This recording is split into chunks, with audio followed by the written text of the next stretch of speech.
আসসালামু আলাইকুম। আমি ইঞ্জিনিয়ার ইব্রাহিম খলিল। আজকে আসলাম গ্রাউন্ড ফ্লোরে ছাদ ঢালাইয়ের কাজ দেখার জন্য। আমার এই সাইটটা হচ্ছে ঘাঘা তালসার ছোট কামারকুণ্ড। এটা দোতলা ফাউন্ডেশন। এই যে পিঙ্ক কালারের শার্ট পরা উনি হচ্ছে হেডমিস্ত্রি এখানকার, রবিন দাদা নাম। এখানে পঞ্চগড়ের বালি ব্যবহার করা হচ্ছে ছাদের ঢালাইয়ের জন্য। অনেকেই বলে পঞ্চগড়ের ঢালাই করলে ছাদ লিক করে, আসলে এটা ভুল ধারণা। এখানে 5 কড়াই ইটের খোয়া, 3 কড়াই বালি ও একটা সিমেন্ট ব্যবহার করা হচ্ছে পার মিক্সিং হাঁড়িতে।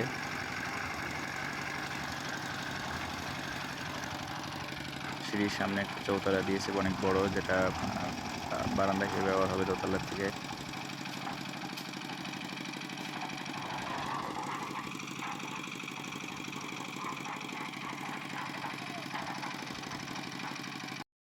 বিল্ডিংয়ের চারপাশের গাঁথনিগুলো দেখার জন্য আজকে আসলাম, যেহেতু অন্যবার আসা হয় নাই।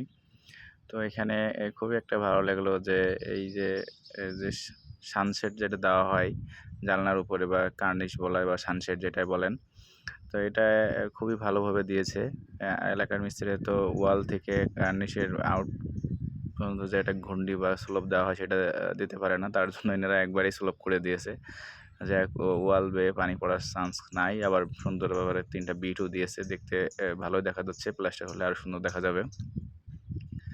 তো এনাদের কাজের কোয়ালিটি খারাপ না, তারপরও একটা ভুল বা যেটা করেছে সেটা হচ্ছে কলাম ফাউন্ডেশনের বিল্ডিং। ওনারা হচ্ছে কলাম করেছে আগে, তারপরে গাঁথনি করেছে, তারপরে ছাদ দিচ্ছে আর কি। যার কারণে দেখেন আছে কলাম ডিমের তলায় যে 5 ইঞ্চি গাঁথনি, 5 ইঞ্চি কাজ মারেছে তলা হিসেবে।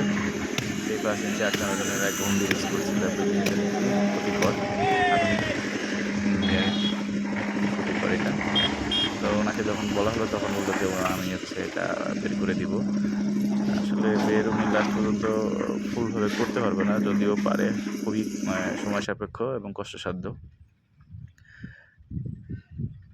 ফ্রেম স্ট্রাকচার বিল্ডিংয়ে গাঁথনি করে ছাদ ঢালাই না দেওয়াই উত্তম। আগে কলাম ছাদ হয়ে যাবে, তারপর নিরিবিলি গাঁথনি করবেন। তো অনেকেই এটা করে যে হচ্ছে ব্রিকের এবং বিমের যে ব্রিক এবং ছাদের যে জয়েন্ট, এটা অনেক সময় ক্র্যাক করে, ফাটল দেখা দেয়। এই কারণে এনারা এটা করেছে যে কলামও হয়ে যাবে, গাঁথনিও হয়ে যাবে, তারপরে আমরা ছাদ দিব, যাতে ছাদ এবং ব্রিক ওয়ালের জয়েন্টে যেন কোনো ফাটল না দেখা দেয়। আসলে এটার কারণ হচ্ছে মিস্ত্রিদের ভুলের জন্যই হয়ে থাকে। সেটা হচ্ছে যে বিমের তলার যে গাঁথনি গাঁথা হয় লাস্ট শেষের দিকে, হয়তো 1 ইঞ্চি, 2 ইঞ্চি, হাফ ইঞ্চি, বা অনেক সময় 3 ইঞ্চি থাকে, 2.5 ইঞ্চি থাকে। অনেক সময় যেগুলো 1.5 ইঞ্চির উপরে থাকে, তখন মিস্ত্রিরা ইট চটায় ওখানে ঢুকাই দিয়ে গাঁথনিটা টাইট করে দেয়। আবার অনেক সময় হাফ ইঞ্চি থাকে বা 1 ইঞ্চি থাকে, তখন আর ইট ঢুকায় না, মশলা মোটা করে দিয়ে ওই জায়গাটা বুঝাইয়ে দেয়। এটা হচ্ছে মিস্ত্রিদের ভুল। আপনারা যদি ব্রিক জয়েন্ট এবং ব্রিকের গাঁথনিতে ব্রিকের জয়েন্ট এবং হচ্ছে ছাদের এই জয়েন্টে যদি আপনারা টাইট করতে চান, তো অবশ্যই আপনাকে, যদি 1 ইঞ্চি বা হাফ ইঞ্চি ফাঁকা থাকে, তাহলে ইটের কুচি ভেঙে ভেঙে টাইট করে দিবেন, বাসলে দিয়ে বেরিয়ে দিয়ে টাইট করে দিবেন, তারপরে মশলা দিবেন। অথবা যদি 1.5-এর উপরে ফাঁকা থাকে, তাহলে ইট মাঝখান দিয়ে চিরে সেই ইট দিয়ে টাইট করে দিবেন। তাহলে আপনার অদূর ভবিষ্যতে কোনো সময়ের জন্যই আপনার হচ্ছে গাঁথনির শেষ প্রান্ত এবং ছাদের ওইখানে যে জয়েন্ট, এটা কোনো সময়ের জন্য ফাটল ধরবে না।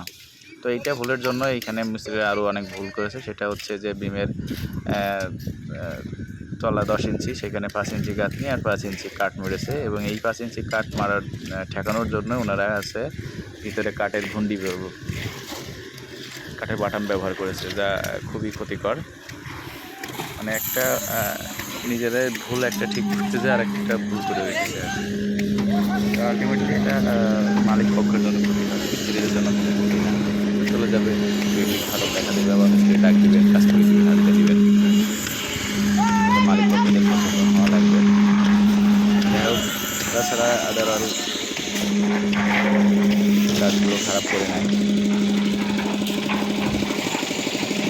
বর্ষাকালে এটা একটু বেশি কাজ করছে।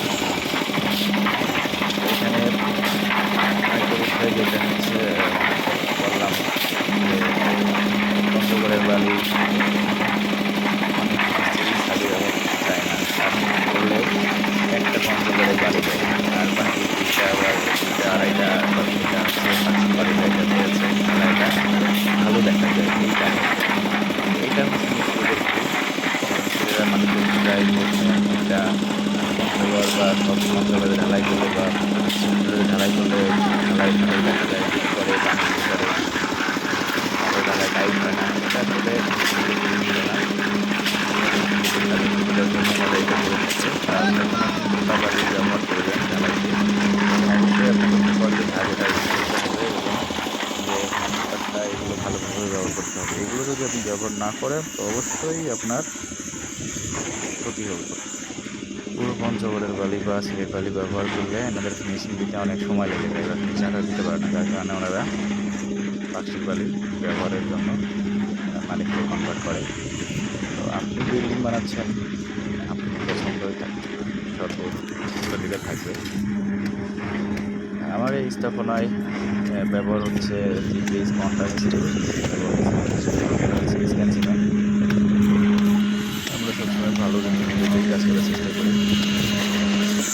অনেকে দামে ব্যবহার করে, সেটা মালিকের ব্যাপার। যখন পরামর্শ বাড়ি করবে তখন অবশ্যই সেটা ভালোই সাজেস্ট করা হয়।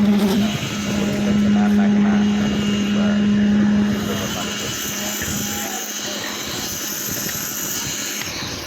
আর একটা সমস্যা সেটা হচ্ছে মিস্ত্রিরা সে ঠিকমতো ভাইব্রেটার মারতে চায় না, আবার ঢালাইটা যখন মিক্সিং করা হয় সেখানেও পানির বেশি দিয়ে ফেলে। তো এটা যদি একটু বাড়ির মালিককে সচেতন হন তাহলে অবশ্যই আপনার ছাদের রেজিস্ট্যান্সটা ঠিক থাকবে। ঢালাই মিক্সিংয়ের সময় পানি কম দিয়ে ঢালাইটা বানাবেন পেস্ট আকারে, আর ভাইব্রেটারটা মারবেন মিডিয়াম। অনেক জায়গায় আবার যদি আপনি বেশি ভাইব্রেটার মারেন তাহলে আপনার এটা সেগ্রিগেশন হওয়ার সম্ভাবনা থাকে, আবার কম ভাইব্রেটার মারলেও এটার সেগ্রিগেশন হওয়ার সম্ভাবনা থাকে। আর এই লাস্টে যে আমরা করা হয় যে হ্যান্ড পাটটা পেটানো হয়, তো এটা অবশ্যই একটা ভালো পদ্ধতি এবং হচ্ছে ভালো উপযোগী।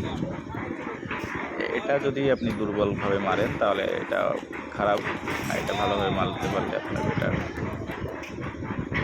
তো এটাতে অনেক সময় আমরা এরপরে শিরশির না করে একেবারে প্লেন করে ফেলাই, এটাও একটা ক্ষতিকর। এটা ভালোভাবে মারবেন হ্যান্ডপাটটা। ভালো থাকবে।